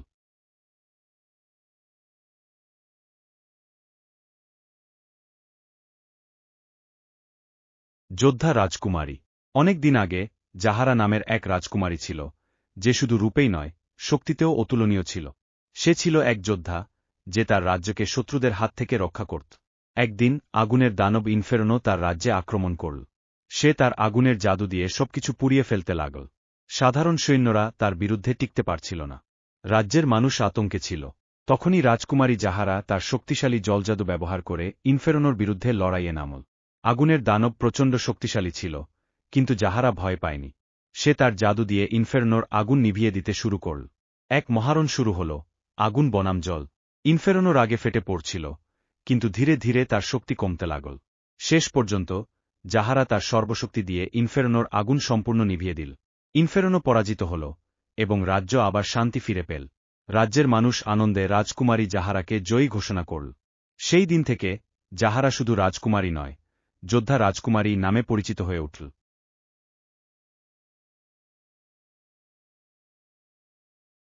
এক ছিল রানী। তার 7টি ছেলে আর একটি মেয়ে ছিল। মেয়ের নাম ছিল চম্পাবতী। কিন্তু রানীর এক অজুহাতে তাদের ওপর অভিশাপ পড়ে, তারা সবাই চম্পা ফুলে পরিণত হয়। চম্পাবতী কিছুতেই মেনে নিতে পারে না ভাইদের এই দশা। সে বেরিয়ে পড়ে ভাইদের মুক্তির পথ খুঁজতে। পথে অনেক কষ্ট, অনেক বিপদ আসে। তাকে পেরোতে হয় অন্ধকার বন, পাথরের পাহাড়, ভয়ঙ্কর নদী, এবং এক পিশাচিনীকে। কিন্তু চম্পাবতী তার সাহস, ধৈর্য আর ভালোবাসা দিয়ে সব বাধা পার হয়ে যায়। শেষমেশ সে এক সাধুর কাছে পৌঁছে যায়, যিনি তাকে জানান কিভাবে ভাইদের মুক্ত করা যাবে। কঠিন এক ব্রত পালন করে, গভীর প্রেম আর নিরলস চেষ্টা দিয়ে চম্পাবতী তার 7 ভাইকে ফুল থেকে মানুষে ফিরিয়ে আনে। সবাই ফিরে এসে আনন্দে আত্মহারা হয়, রাজপ্রাসাদে উৎসব হয়, আর চম্পাবতী হয়ে ওঠে সবার গর্বের মেয়ে। ভালোবাসা, সাহস ও আত্মত্যাগ দিয়ে অসম্ভবকেও সম্ভব করা যায়।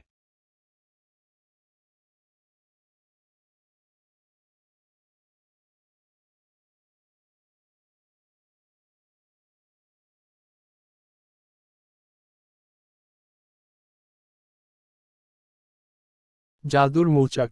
একটা ছোট গ্রামে, যেখানে মিষ্টি গন্ধে ভরা ফুলের বাগান আর মৃদু বাতাস বয়ে যেত, সেখানে বাস করত এক মেয়েটি, যার নাম ছিল মায়া। মায়া ছিল এক চমৎকার মিষ্টি বাচ্চা, কিন্তু তার মধ্যে একটা অদ্ভুত ক্ষমতা ছিল, সে ফুল ও মৌমাছিদের ভাষা বুঝতে পারত।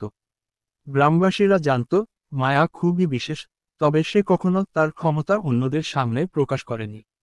একদিন মায়া বাগানে হাঁটতে হাঁটতে একটি প্রাচীন, শুষ্ক মৌচাক দেখতে পেল। মৌচাকটি ছিল একটি গাছের শাখায়, যা বহু বছর ধরে অব্যবহৃত ছিল। মায়া বুঝতে পারল, এই মৌচাকটি সাধারণ নয়, এটি একটি জাদুর মৌচাক, যার মধ্যে লুকানো ছিল এক অদ্ভুত শক্তি। সে মধুর কাঁপুনি অনুভব করল, যেন মৌচাকটি তাকে ডাকছে।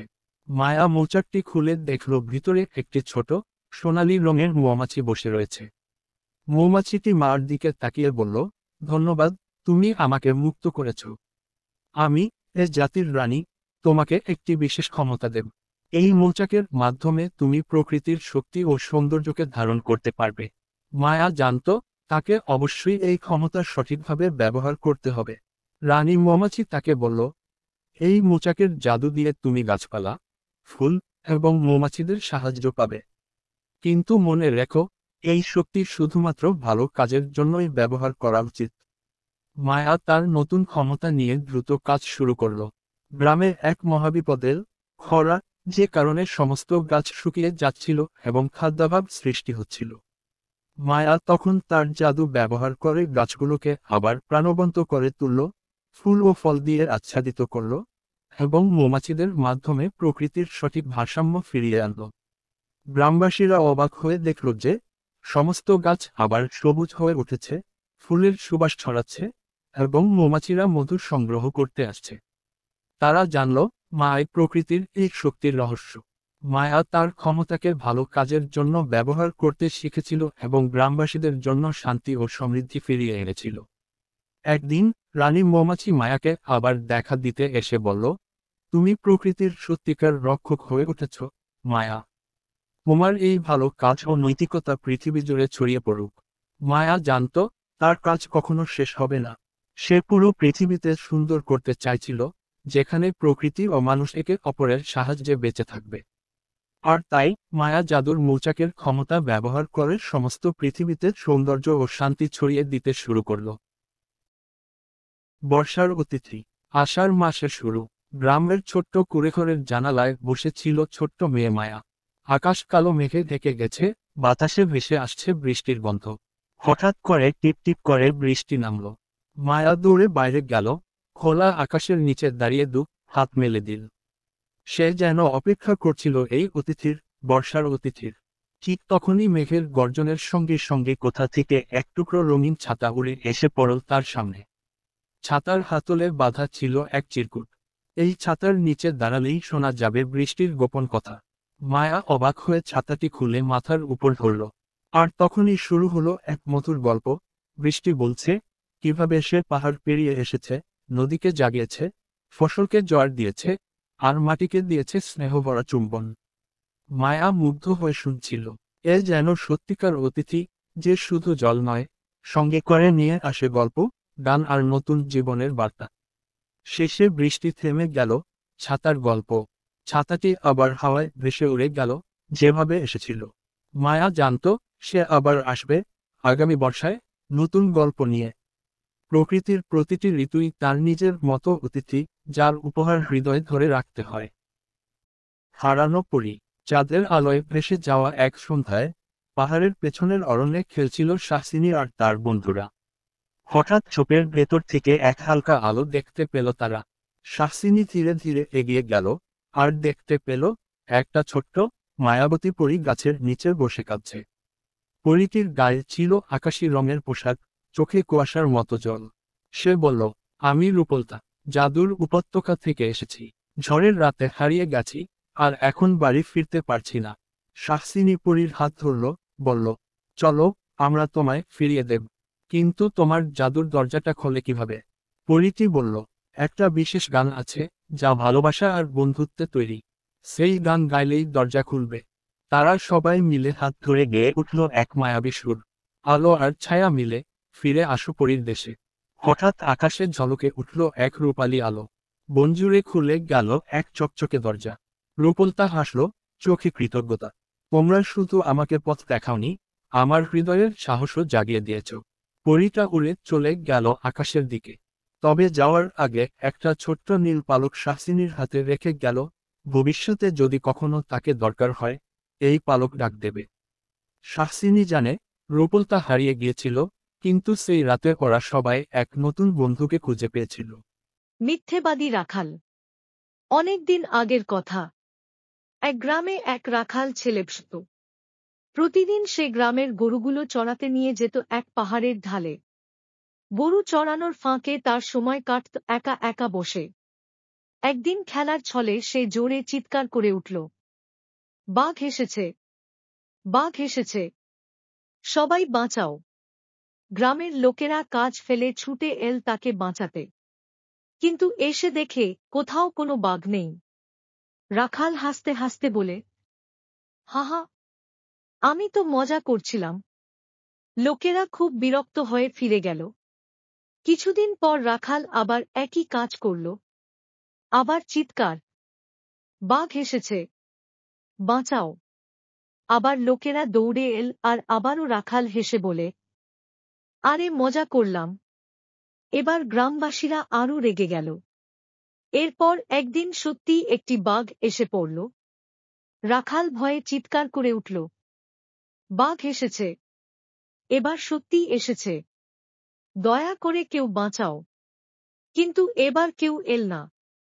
সবাই ভাবল সে আবার মিথ্যে বলছে। বাঘ গরুগুলো আক্রমণ করল আর রাখাল কিছুই করতে পারল না। পরদিন সে কাঁদতে কাঁদতে গ্রামে ফিরে এলো। সবাই তখন বুঝল মিথ্যে বলার ফল কত বড় হতে পারে। বারবার মিথ্যে বললে, সত্য কথা বললেও কেউ বিশ্বাস করে না। খুকু ও কাঠবিড়ালি। খুকু ছিল এক ছোট্ট মেয়ে, হাসিখুশি আর দুষ্টু দুষ্টু চোখ। সে থাকত এক ফুলে ফলে ভরা গ্রামে, যেখানে সকালবেলা পাখিরা গান গাইত আর বিকেল হলে লাল রঙে আকাশ রাঙত। খুকুর সবচেয়ে প্রিয় বন্ধু ছিল এক কাঠবিড়ালি, নাম তার জিমু। জিমু থাকত এক পুরনো কাঁঠাল গাছের ডালে। খুকু যখন মাঠে খেলতে যেত, জিমু লাফিয়ে লাফিয়ে নেমে আসত, আর তারা একসাথে গল্প করত, পাতা কুড়াত, কখনো কখনো বাদামও খেত। একদিন চিমু বলল, খুকু, চলো না একটা গোপন জায়গায় নিয়ে যাই। শুধু আমার খুব কাছের বন্ধুদের দেখাই। খুকুর চোখ কৌতূহলে চকচক করে উঠল। চলো। জিমু লাফাতে লাফাতে নিয়ে গেল তাকে গাছের পেছনে এক গোপন খোঁড়ে। সেখানে ছিল ছোট ছোট বাদামের গুদাম, বুনো ফুলের তরা আর একটা চকচকে পাথর, জিমুর গুপ্তধন। খুকু বিস্ময়ে বলল, এত সুন্দর! তুমি এত কিছু লুকিয়ে রেখেছিলে। জিমু হেসে বলল, সবাইকে দেখাই না, কিন্তু তুমি আমার সবচেয়ে প্রিয়। তারপর থেকে খুকু আর জিমুর বন্ধুত্ব আরও গভীর হলো। খুকু প্রতিদিন একটু বাদাম এনে দিত জিমুর জন্য, আর জিমু তাকে শেখাত গাছ চেনা, পাখির ভাষা বোঝা, আর প্রকৃতির বন্ধু হওয়া। এভাবেই গ্রীষ্ম কাটল, বর্ষা এল। আর খুকু ও কাঠবিড়ালির বন্ধুত্ব হয়ে উঠল গ্রামের সবচেয়ে মধুর গল্প। বন্ধুত্ব মানে বিশ্বাস, ভাগ করে নেওয়া, আর একে অপরকে গুরুত্ব দেওয়া। ছোট্ট খুকু আর জিমুর মতো আমরাও প্রকৃতির বন্ধু হতে পারি। চরকা কাটা চাঁদের বুড়ি। এক সময়ের কথা, বৃদ্ধা চাঁদের বুড়ি। তার নামটা যেমন ছিল, তেমনি তার জীবনও ছিল চাঁদের মতো, ধীর, শান্ত এবং একান্ত। গ্রামজুড়ে সবাই জানত যে, চাঁদের বুড়ি প্রতিদিন চরকা কাটে, আর সারা দিন তার সুতার গোছালে বিভোর থাকে। সে ছিল সাদাসিধে, কিন্তু তার কর্মে এক ধরনের অদৃশ্য শক্তি ছিল, যা সবাই অনুভব করত, যদিও খুব কমই কেউ তার অনুভূতিগুলোর গভীরে প্রবেশ করত। তার ঘর ছিল ছোট, একটি পুরনো মাটির বাড়ি, যেখানে এক কোণায় ছিল তার চরকা। সকালে সূর্য ওঠার আগে থেকেই সে বসে পড়ত চরকা ঘোরাতে। চাঁদ উঠলেই সে বন্ধ করত। তার কাজ ছিল নীরব, একটানা, গোলাপি সুতার প্রান্তগুলো তার হাতে এঁকে এঁকে ঘুরতে থাকত। গ্রামের মানুষেরা অনেকবার ভাবত, এত একঘেয়ে জীবন, কি হবে এর মাঝে? কিন্তু চাঁদের বুড়ি কখনো কোনো প্রশ্নের উত্তর দিত না, শুধু স্নিগ্ধভাবে হাসত। এক পূর্ণিমার রাতে, যখন আকাশ পুরোপুরি পরিষ্কার ছিল এবং চাঁদ আলো ছড়িয়ে দিচ্ছিল, চাঁদের বুড়ি চরকা ঘুরাচ্ছিল। তার একাকী স্নিগ্ধতা সেই রাতে আরো গাঢ় হয়ে উঠেছিল। হঠাৎ কিছু মেঘ আকাশে ভেসে এল। বৃষ্টির মেঘ, কালো মেঘ। এক সময় পুরো চাঁদ আড়াল হয়ে গেল। আকাশ অন্ধকারে ঢেকে গেল। তবে চাঁদের বুড়ির চরকা থামল না। তার সুতার গলা চলে, তার মনও চলে। চাঁদটা তো নেই এখন। একজন গ্রামবাসী কাছে এসে বলল, বুড়ি, চাঁদ তো এখন আর দেখা যাচ্ছে না, তবুও তুমি তোমার কাজ করছে। চাঁদের বুড়ি এক পলক তাকিয়ে বলল, চাঁদ যখন অন্ধকারে হারিয়ে যায়, তখন কি আমার সুতার সুতাও হারিয়ে যায়? আমার কাজ তো আমার একার, অন্ধকার বা আলোর কিছুই তার পথে বাধা হতে পারে না। বুড়ির কথা শুনে সবাই স্তম্ভিত হয়ে গেল। তারা বুঝতে পারল, যতই চাঁদ আড়াল হয়ে যাক, তার আলো অন্ধকারে হারিয়ে গেলেও কাজের প্রতি একাগ্রতা কখনো থামে না। চাঁদের বুড়ি জানত, পৃথিবী যতই অন্ধকারে ঢেকে যাক, সে যদি তার কাজে মনোযোগী থাকে, তাহলে আলোর সন্ধান নিজে থেকেই আসবে। তার চরকা ছিল তার জীবনের অবিচ্ছেদ্য অংশ, আর তার কাজ ছিল তার সাধনা, চলতে থাকা, এগিয়ে যাওয়া। চাঁদের আলো বুনে যাওয়া মেয়ে। এক দেশে ছিল এক ছোট্ট পাহাড়ি গ্রাম, যার নাম ছিল চাঁদছায়া। সে গ্রামে সবাই বিশ্বাস করত, চাঁদের আলো শুধু আকাশেই থাকে, ধরা যায় না, ছোঁয়া যায় না। কিন্তু গ্রামের বাইরে, গহীন জঙ্গলের প্রান্তে, এক রহস্যময় মেয়ে থাকত। তার নাম ছিল লুনা। লুনা অন্য সবার মতো ছিল না। সে রাতে জেগে থাকত, চাঁদের আলো যখন ঝরে পড়ত গাছের পাতায়, ঘাসে, নদীর জলে, তখন সে নিজের হাত দিয়ে সেই আলো জড়ো করত। কেউ জানত না, কিভাবে বা কেন। সে নিঃশব্দে সেই আলো দিয়ে বুনে যেত এক রূপকথার মতো নরম, ঝিকিমিকি কাপড়, যা ছুঁলেই মনে হতো স্বপ্নের মাঝে হারিয়ে গেছি। একদিন গ্রামের ওপর নেমে এলো এক গভীর অন্ধকার। চাঁদ যেন আকাশ থেকে উধাও হয়ে গেল। শিশুরা স্বপ্ন দেখা ভুলে গেল, গানের পাখিরা চুপ করে রইল, ফুলগুলো রাতে আর সুবাস ছড়াত না। গ্রামবাসীরা ভয় পেয়ে গেল। ঠিক তখন লুনা তার হাতে বোনা সমস্ত চাঁদের আলো দিয়ে এক বিশাল জাল তৈরি করল। সেই জাল সে উড়িয়ে দিল আকাশে। আর তখনই আশ্চর্য! হারিয়ে যাওয়া চাঁদ আবার ফিরে এলো। অন্ধকার পালাল, আলো আবার ভরে গেল চারদিকে। গ্রামের সবাই তখন বুঝল, লুনা শুধু এক মেয়ে নয়, সে হচ্ছে চাঁদের বুনন শিল্পী, যিনি স্বপ্ন, আশা আর আলোকে বুনে রাখে আমাদের জন্য। সেই রাত থেকে সবাই তাকে ডাকে চাঁদের আলো বুনে যাওয়া মেয়ে।